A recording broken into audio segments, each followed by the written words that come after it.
Magandang umaga.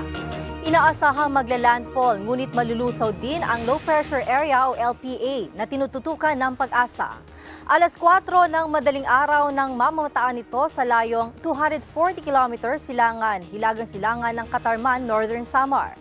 At para sa iba pang detalye sa magiging lagay ng panahon, alamin natin yan mula kay Manny Mendoza ng Weather Forecasting Center.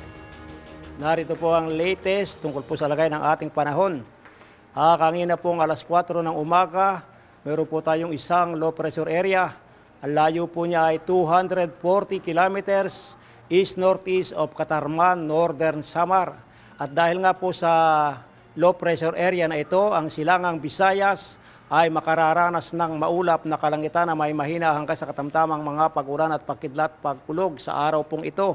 Ang Metro Manila po at nalalabing bahagi po ng bansa ay makakaroon lamang ng bahagyang maulap hanggang sa maulap na papawirin na may pulo-pulong pag-ulan o pagkidlat pagkulog, lalo na nga po sa dakong hapon o gabi.